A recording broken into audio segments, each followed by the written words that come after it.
अस्सलाम वालेकुम स्टूडेंट्स, आज हम एक्सरसाइज 5.1 का क्वेश्चन नंबर 3 स्टार्ट करेंगे। इसमें अब हमने distributive law of union over intersection prove करना है। ए, बी और सी सेट्स हमें गिवन है और जो हमारे पास डिस्ट्रीब्यूटिव लॉ होता है यूनियन ओवर इंटरसेक्शन, वो क्या होता है? A union B intersection C is equal to A union B intersection A union C.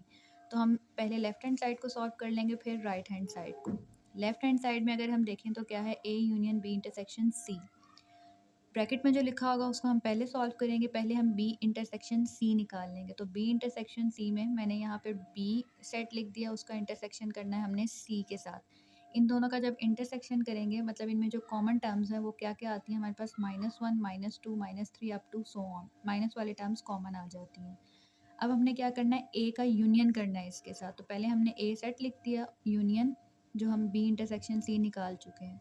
Union में हमने क्या करना है? दोनों कंबाइन करके लिखने हैं। तो जब हम इनको कंबाइन करके लिखेंगे तो ये क्या बन जाएगा? +-1 +-2 अप टू सो ऑन।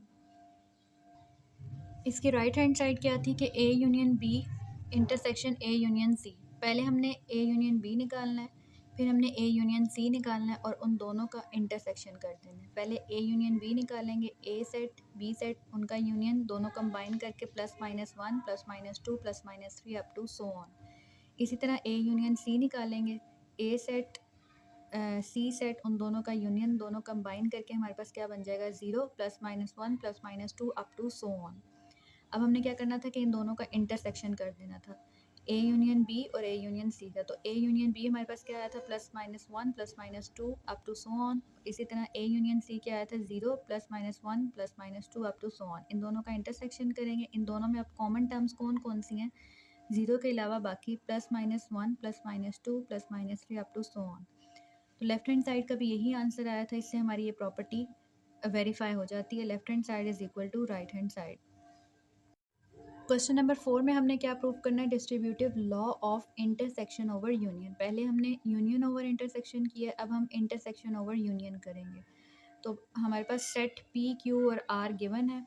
तो distributive law of intersection over union क्या होता है? P intersection Q union R is equal to P intersection Q union P intersection R. तो लेफ्ट हैंड साइड पहले लेंगे P intersection Q union R. इसके लिए पहले हमने Q union R find out कर लेना है। तो क्यू यूनियन आर दोनों सेट्स हमने लिख लिए, क्यू और आर। अब यूनियन में इन दोनों को कंबाइन करके लिख देंगे तो हमारे पास ये सेट बन जाएगा। कोई भी एलिमेंट आपका रिपीट नहीं होना चाहिए,